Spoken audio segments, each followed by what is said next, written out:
মা কালীর আলোতে জমিদারের চোখ ঝলসে যায়। ও বাবা, আর কি হচ্ছে? আমার চোখ জ্বলে গেল, আমার চোখ জ্বলে গেল। মা গো, তোমার অসীম দয়া মা, আমাদের মতো গরিবদের তুমি দেখা দিলে মা, তুমি দেখা দিলে। অনেক দিন আগের কথা, ধুলিবাড়ি গ্রামে এক মস্ত বড় জমিদার বাড়ি ছিল। এই জমিদার বাড়ি ছিল ভূষণ মিত্তিরের। ভূষণ মিত্তির ছিল খুব রাগী স্বভাবের আর নিষ্ঠুর প্রকৃতির। ভূষণ মিত্তিরের বাড়িতে যারা কাজ করতেন তাদের সবাইকে তিনি গাধার মতো খাটাতেন, আর মাস হলে বেতনের সময় তিনি সবার পাওনা টাকার থেকে কম দিতেন। ভূষণ মিত্তিরের কথার ওপর কথা বলার সাহস পেত না আর কেউ। যদি সাহস করে তার পাওনা টাকা ভূষণ মিত্তিরের কাছে চাইত, তাহলে তাকে সুদ হিসাবে চাবুকের মার খেতে হতো, আর তার সাথে তাকে 3 মাসে বিনা বেতনে কাজ করে যেতে হতো। তাই তার বাড়ির কাজের লোকেরা সবটা জানা সত্ত্বেও তারা সকলে মুখ বন্ধ করে থাকত। ভূষণ মিত্তির এমন স্বভাবের হলেও তার স্ত্রী কমলা ছিল দয়ালু প্রকৃতির। এত সম্পত্তির মালকিনী হওয়ার সত্ত্বেও কমলার মনে কোনো অহংকার ছিল না, কিন্তু কমলারও সাহস ছিল না এই গরিবদের পাশে দাঁড়ানোর। এই গ্রামে সবথেকে বড় কালী পুজো হয়, তা জমিদার বাড়িতে। সকল গ্রামবাসীদের থেকে চাঁদা নেওয়া হয়। পুজোর জন্য কেউ চাঁদা না দিতে পারলে তাকে পুজোতে অংশগ্রহণ করতে দেওয়া হয় না। এই গ্রামে একটাই কালী পুজোর আয়োজন হয়, তা জমিদার বাড়িতে। তাই ইচ্ছা না থাকলেও কষ্ট করে না খেয়ে এই পুজোর চাঁদা জমিয়ে রাখে গ্রামবাসীরা, না হলে তারা পুজোয় অংশগ্রহণই করতে পারবে না। আর এইবার সামনে চলে এসেছে কালী পুজো, তাই ভূষণ মিত্তির এইবারের কালী পুজোর নতুন কিছু শুরু করবেন ভেবেছেন। বিশু, এই বিশু, শুনে যা। ভূষণ মিত্তিরের ডাকে তার বিশ্বস্ত লাঠিয়াল বিশু ঘরে ঢোকে। কর্তা আমায় ডাকলেন, বলুন কি বলবেন? আমি ভাবছি প্রত্যেক বছরই তো গ্রামবাসীদের থেকে পুজোর চাঁদা নিই। তুই গ্রামে গিয়ে ঘোষণা কর, এইবার পুজোতে চাঁদার পাশাপাশি আমার পুজোর প্যান্ডেলে নতুন কিছু আকর্ষণীয় তৈরি করব। আর তা দেখতে হলে গ্রামবাসীদের প্যান্ডেলে ঢোকার সময় নগদ 50 টাকা দিতে হবে। মোট এখন 200 টাকা তোকে আদায় করতে হবে। হ্যাঁ কর্তা, ভালো বুদ্ধি বের করেছেন। আমি এক্ষুনি সকল গ্রামবাসীদের খবরটা দিয়ে আসছি। আর এসব কথা ভূষণ মিত্তিরের স্ত্রী কমলা শুনে নেয়। বিশু চলে যেতেই কমলা ঘরে ঢোকে। ছি ছি ছি, তোমায় এতদিন ভাবতাম তুমি একজন নিষ্ঠুর, আর এখন দেখছি তুমি একটা লোভী। এসব কি বলছো তুমি? আমি ঠিকই বলছি। লজ্জা করে না? গরিবদের কষ্টের উপার্জনের টাকায় তুমি পুজোয় ফুর্তি করবে? মুখটা বন্ধ রাখো তুমি। আমাকে একদম জ্ঞান দিতে আসবে না। যাও গিয়ে নিজের কাজ করো। তুমি কি ভাবছো মা কালী তোমার পুজোয় থাকবে? না, তোমার পাপের টাকার প্যান্ডেলে তিনি কখনো আসবে না, কখনো না। এই বলে কমলা ঘর থেকে বেরিয়ে যায়। আমি পুজোয় কি করব না করব তার জ্ঞান দিতে এসেছে। আমার পুজোতে মা কালী আসুক বা না আসুক, মোটা গন্ডের টাকা তো আসবেই। আরে আজ তো হরির টাকা দেওয়ার কথা আমাকে। হরি, এই হরি, কানে কি শুনতে পাস না? ভূষণ মিত্তিরের ডাকে হরি হন্তদন্ত হয়ে ঘরে ঢোকে। আমায় ডাকছিলেন জমিদার বাবু? আসতে এত দেরি কেন হলো? আজ না মাসের টাকা দেওয়ার কথা তোর? দে, টাকাটা গুনে রাখি। আর শোন, এইবার পুজোতে 200 টাকা দিতে হবে, বুঝলি? 200 টাকা? জমিদার বাবু, 200 টাকা কোথায় পাবো বলেন? আহা, এমনি কি বলছি, তোদের ভালোর জন্য বলছি। এবার প্যান্ডেলে নতুন কিছু করব, মাকে নতুন ভাবে সাজাবো। মায়ের জন্য এইটুকু করতে পারবি না বুঝি? দে হরি, টাকাটা দে এবার। মায়ের জন্য? হ্যাঁ বাবু, পারবো। এই নিন মাসের টাকা। আর মিনতি কোথায় রে হরি? ওরও তো আজ টাকা দিতে হবে আমার কাছে। এ কথা বলতে না বলতেই মিনতি ভয়ে ভয়ে ঘরে ঢোকে। এই তো মিনতি, আমাকে কি রোজ তোদের থেকে টাকা চাইতে হবে নাকি? দে টাকাটা তাড়াতাড়ি। জমিদার বাবু, আমাকে মাফ করেন, আজ আমি টাকার জোগাড় করতে পারি নাই। কি তুই জানিস না আমি যেমন ভালোর ভালো তেমন খারাপের খারাপ? মাসের টাকা না আনলে আমার মাথা গরম হয়ে যায়। আজই তোর বাড়ি আমি দখল নেব। বাবু, এমনটা করবেন না। থাকার একটাই ভিটে আছে বাবু। এই ভিটে বাড়িটা চলে গেলে আমরা যে নিঃস্ব হয়ে যাব বাবু। আপনি যা বলবেন আমি তাই করব, শুধু বাড়িটা নেবেন না বাবু। ঠিক আছে, যা, তোর বাড়ি আমি নেব না, তবে একটা শর্তে, তুই যদি 1 বছর বিনা বেতনে আমার বাড়িতে কাজ করিস। 1 বছর? জমিদার বাবু, 1 বছর টাকা না পেলে আমরা যে না খেতে পেয়ে মরবো। আমার আবার দয়ার শরীর, তোকে একটা উপায় বললাম তাও ভালো লাগলো না। ঠিক আছে, তাহলে তোর বাড়িটা গেল ভোগে। না বাবু, এমনটা করবেন না। আমি আপনার সব কাজ করে দেব। আপনি যা বলবেন আমি তাই করব। বাহ, বেশ বেশ। আর শোন, এইবার 200 টাকা দিবি চাঁদায়, না হলে তোর আর তোর ছেলের পুজোতে আশাবাদ। তোরা এবার কাজে যা, আমি যাই ওদিকে। না গেলে সব কটা কাজে ফাঁকিবাজি করে।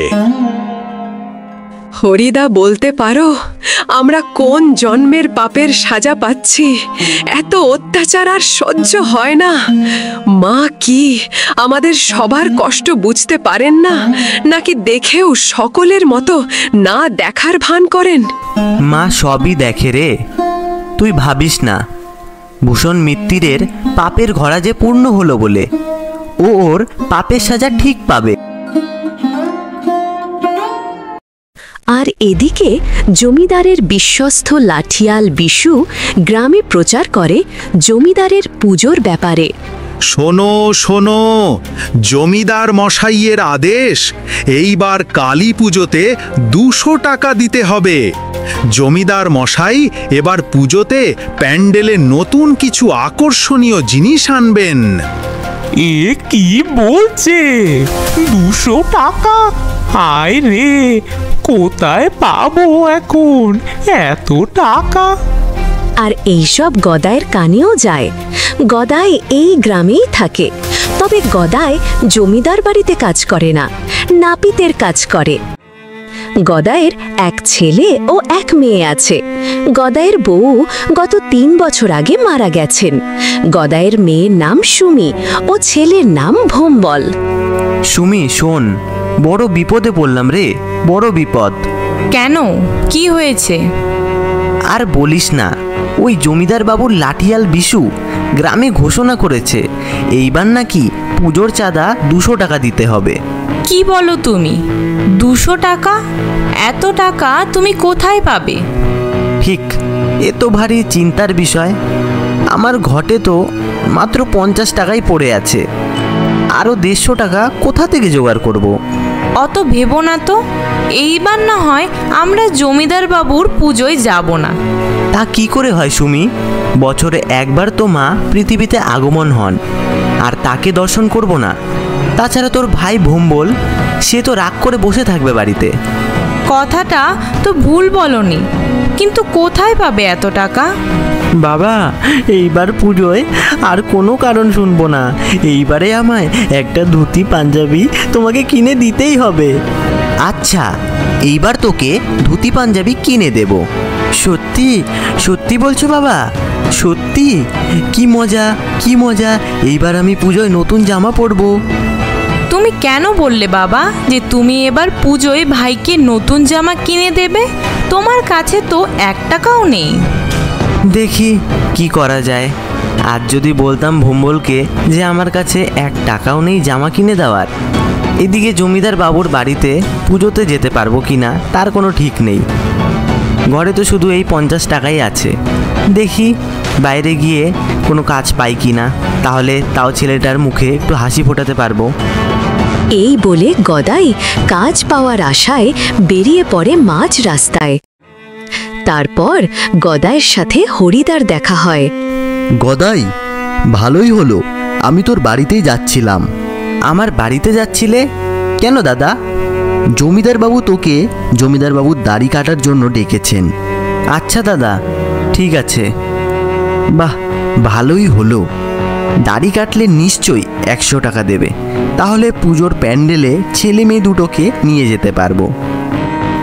এই ভেবে গদাই তাড়াতাড়ি করে জমিদার বাবুর বাড়িতে যায়। এই ভর দুপুরে কি চাই? টাকা ফাঁকা লাগবে নাকি? বাবু, আমি দাড়ি কাটার লোক, যাকে আপনি হরিদাকে দিয়ে ডাকতে পাঠিয়েছিলেন। তা তুমি ভালো করে চুল দাড়ি কাটতে পারবে তো? হ্যাঁ বাবু, আপনি চিন্তা করবেন না, বাপ ঠাকুরদার আমল থেকে এ কাজ করে আসছি।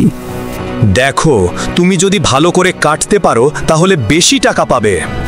তারপর গদাই তার দাড়ি কাটার যন্ত্র বের করে আর সাবধানে ও যত্ন সহকারে জমিদারের দাড়ি চুল কেটে দেয়। বাহ, খুব ভালো কেটেছিস গদাই, এই নে 10 টাকা। বাবু, আপনার 100 টাকা হয়েছে, আপনি 10 টাকা কেন দিচ্ছেন? কি যে বলিস গদাই, 5 টাকা হয়েছে, ভালো কেটেছিস তাই 10 টাকা দিলাম, আর বেশি কথা বললে এই 10 টাকাও পাবি না, বুঝলি? থাক বাবু, লাগবে না আপনার 10 টাকা, আপনি আপনার টাকা আপনার কাছেই রাখেন। এই বলে গদাই সেখান থেকে রেগে বেরিয়ে যায়। খুব তেজ তোর, তাই না? পুজোয় চাঁদা না দিতে পারলে এমনিতেই তোর তেজ ঠান্ডা হয়ে যাবে। সবাই ঠিক বলতো, এই জমিদার একটা লোভী, 100 টাকার বদলে আমাকে 10 টাকা দিচ্ছে। কি স্বার্থপর লোক! এবার যে কি করি? ভেবেছিলাম এই টাকা পেলে ছেলেটার জন্য ভালো জামা ধুতি কিনতাম, কিন্তু এখন আর কি করা যাবে? দেখি ওদিকে গিয়ে কেউ দাড়ি কাটে কিনা। এই ভর দুপুরে গদাই সারা গ্রাম ঘুরেও কোনো খদ্দের পায় না। কিছুক্ষণ পর এক বয়স্ক মহিলা গদাইয়ের সামনে এসে দাঁড়ায়। বাবা, ও বাবা, বড্ড খিদে পেয়েছে, কিছু খেতে দে না রে। বড্ড খিদে পেয়েছে বাবা, কিছু খেতে দিবি আমায়? হ্যাঁ, নিশ্চয়ই দেব, আমার কাছে এই 2টো শুকনো রুটি আছে, তুমি কি খেতে পারবে? কেন পারবো না, ওতেই হবে। তুই খাবি না? আমার পেট ভরা আছে বুড়িমা, তুমি খাও। বয়স্ক মহিলা তৃপ্তি করে 2টো রুটি খেয়ে নেয়। খুব শান্তি লাগছে, একটু বলো পাচ্ছি শরীরে, আমায় তুই খাওয়ালি, বল কি চাই তোর? আমার কিছু লাগবে না বুড়িমা, শুধু ভগবানকে বলো এই পাপী জমিদারের হাত থেকে এইবার যাতে আমরা সবাই রেহাই পাই। নিশ্চয়ই, এইবার মা তোর ইচ্ছা পূরণ করবে। এই নে, তোকে এই ঘোড়াটা দিলাম, খুব যত্ন করে রাখিস। বাহ, খুব সুন্দর তো এই ঘোড়াটা। এই বলে ঘোড়া দিয়ে বুড়ি সেখান থেকে চলে যায়। তারপর গদাইও মন খারাপ করে বাড়ি ফেরে। গদাইকে বাড়িতে ঢুকতে দেখে ভোম্বল তার কাছে দৌড়ে যায়। বাবা, তুমি আমার জন্য জামা এনেছো? না রে বাবা, আজ কোনো খদ্দের পাইনি, তাই 1 টাকাও কামাতে পারলাম না। আমি জানি না, আমাকে এনে দিতেই হবে।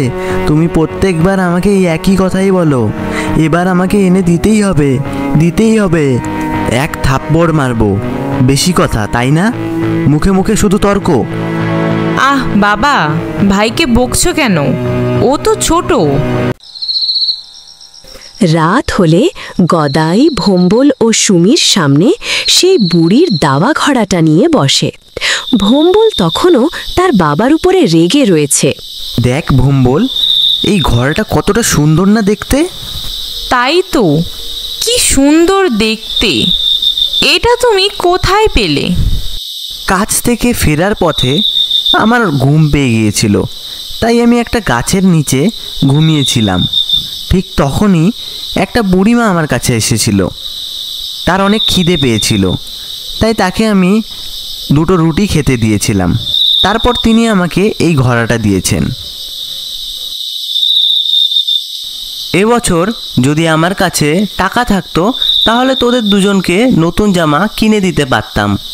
কোনো বছর পুজোতেই তো কিছুই কিনে দিতে পারি না। এই বলতে খালি ঘড়া সোনার মোহরে ভরে যায়। এ কি, এটা না খালি ছিল? মোহর এলো কোথা থেকে? আমার তো বিশ্বাসই হচ্ছে না। মনে হয় মা এসেছেন আমাদের সবার কাছে, আমাদের সকলের দুঃখ মেটানোর জন্য। জয় মা, জয় মা। বাবা, এই মোহর দিয়ে তুমি এইবার সকলের জন্য নতুন জামা কিনে দিও। আমি কিন্তু 4টা জামা নেব। ঠিক বলেছিস, এই গ্রামে জমিদারের কারণে সকলে অনাহারে দিন কাটে। এইবার কাউকে আর কষ্টে থাকতে দেব না। বাবা, আমি একটা কথা বলি। এই গ্রামে তো শুধু এক জায়গায় কালী পুজো হয়, আর তা জমিদার বাবুর বাড়িতে। আর সেখানে ঢুকতে গেলে টাকা দিতে হয়। এই কারণে গ্রামের অনেকেই সেখানে অংশগ্রহণ করতে পারে না। আমরা যদি এই টাকা দিয়ে গ্রামেই একটা ছোট্ট করে পুজোর আয়োজন করি কেমন হয়? ঠিক বলেছিস। আমরা এই টাকায় মায়ের পুজো করলে তাতে সকল গ্রামবাসীরা অংশগ্রহণ করতে পারবে, তাতে মাও খুশি হবে। বাবা, তুমি এর কিছু টাকা নিয়ে সকল গ্রামবাসীর জন্য জামা নিয়ে আসো, আর কিছু টাকা মায়ের ভোগ করতে আর সবাইকে পেট পুড়ে খাবার খাওয়ানোর জন্য থাকবে, আর কিছু টাকা মায়ের মূর্তি প্যান্ডেলের জন্য। তুমি আর দেরি করো না, নিয়ে এসো তাড়াতাড়ি। বাবা, আমিও তোমার সাথে সকালে জামা কিনতে যাব। আচ্ছা, তোকে নিয়ে যাব, এখন ঘুমো। কাল বিকেলে সবাইকে আমাদের বাড়িতে আসতে বলতে হবে।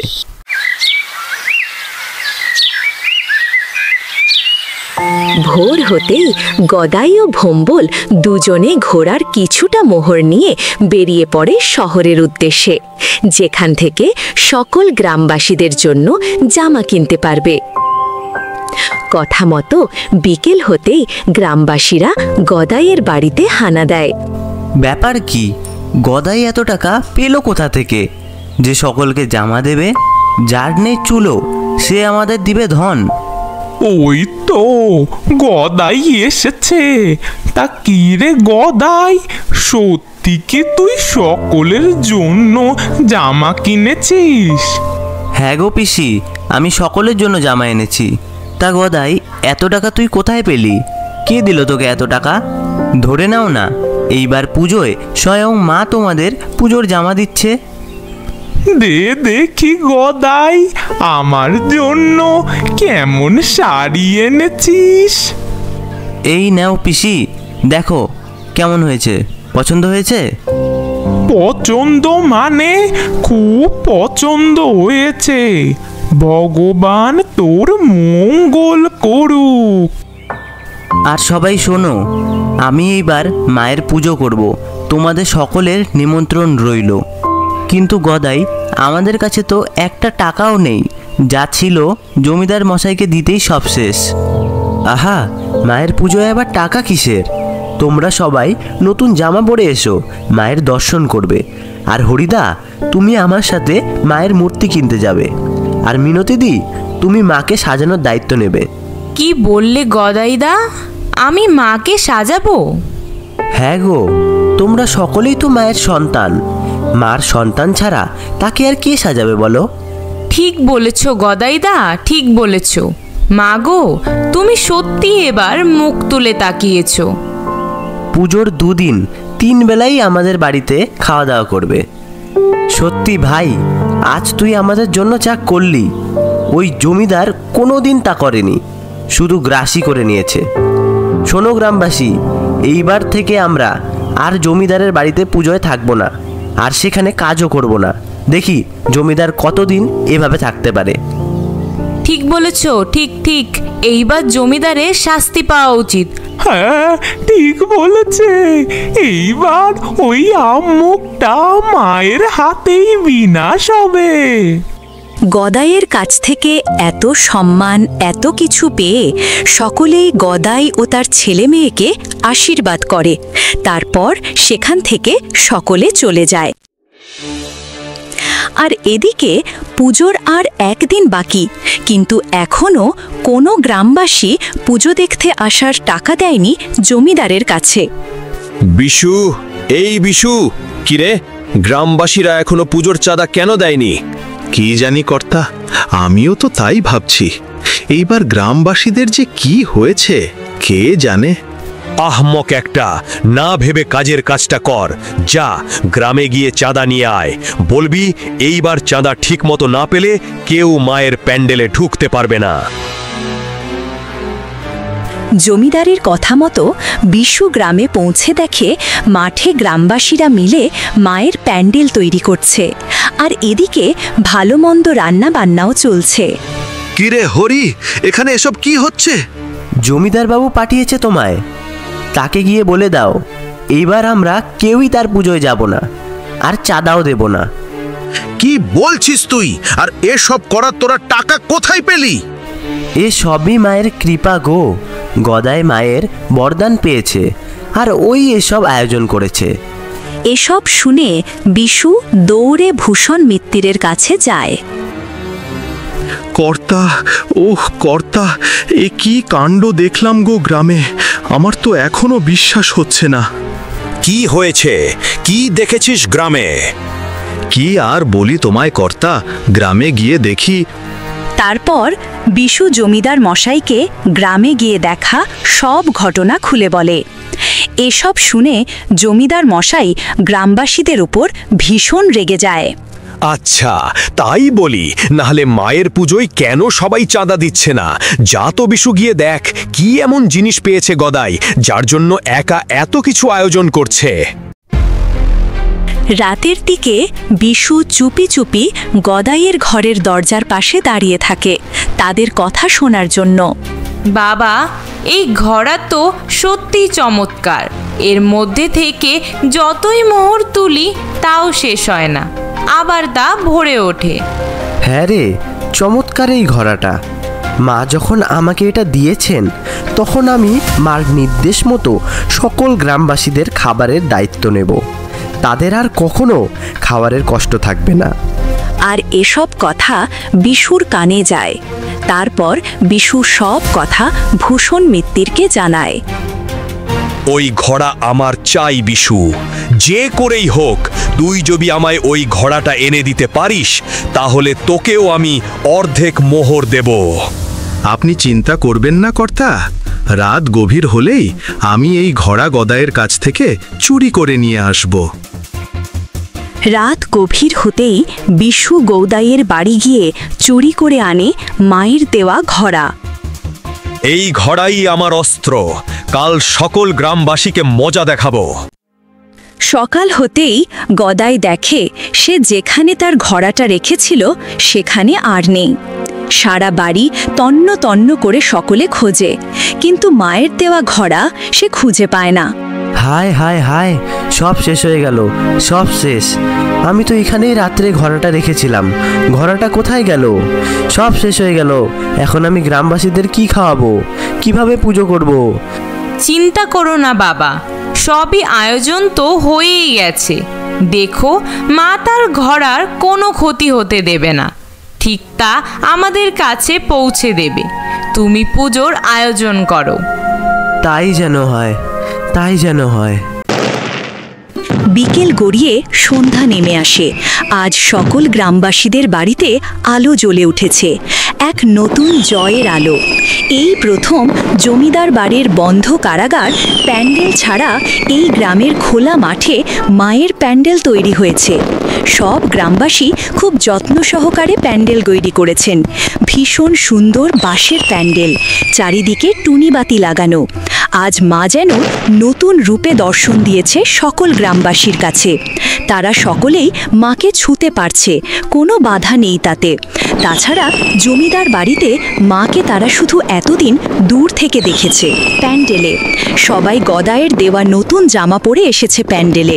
সবার মুখে এক নতুন খুশির ছোঁয়া। দেখো হরিদা, কি সুন্দর লাগছে না মাকে আজ। এতদিন জমিদার বাবুর বাড়িতে মাকে দেখেছি, কই কখনো তো এত সুন্দর লাগেনি। মনে হচ্ছে মা এই নতুন জায়গা পেয়ে খুব খুশি হয়েছে।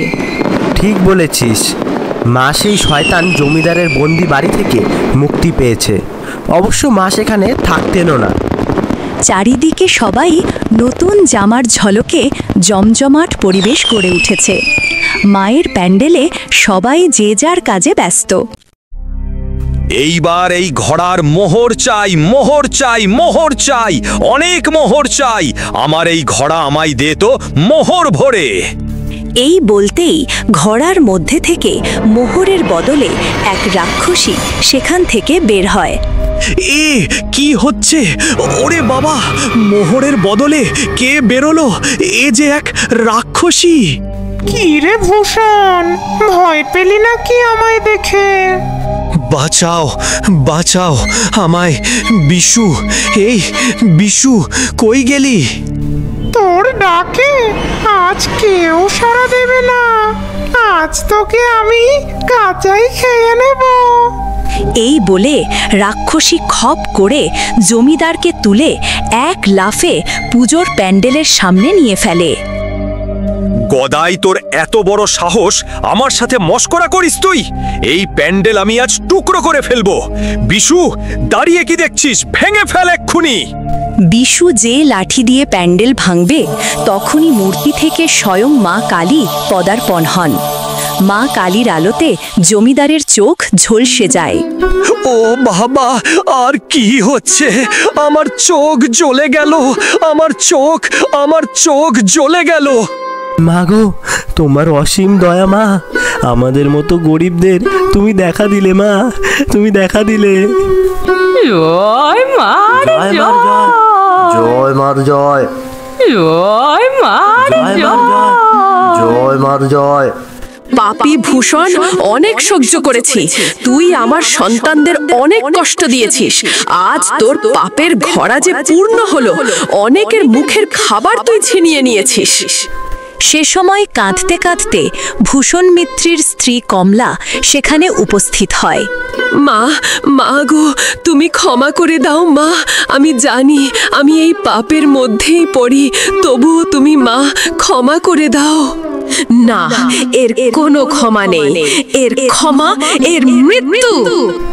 মা, আমি আমার ভুল বুঝেছি। আমি টাকার লোভে অন্ধ হয়ে গেছিলাম। আমায় ক্ষমা করে দাও মা। মা গো, সন্তান যতই ভুল করুক না কেন, সন্তান যখন তোমার কাছে ক্ষমা চাইছে তখন তুমি মা জমিদার মশাইকে ক্ষমা করে দাও। এই পুজোয় আমরা সবাই মিলে আনন্দ করি। বেশ, আমি ক্ষমা করলাম, তবে একটা শর্তে। ভূষণ, এই গ্রামবাসীর মতো তোকে জীবন যাপন করতে হবে। সবার বিপদে তোকে সাহায্য করতে হবে। এই গ্রামে যাতে কেউ অনাহারে না থাকে তার দেখার দায়িত্ব তোর। তাই হবে মা, তাই হবে। তোমার যা ইচ্ছা তাই আমি করব। জয় মা কালী, জয় জয় মা। মা কালীর দর্শনের ফলে ভূষণের অহংকারের পতন ঘটে। ভূষণ আর কখনো কারোর থেকে 1 টাকাও নেয়নি, বরং সকলের বিপদে ঝাঁপিয়ে পড়েছে। এরপর এই গ্রামে সকলেই সকলের সুখ দুঃখ ভাগ করে নিত।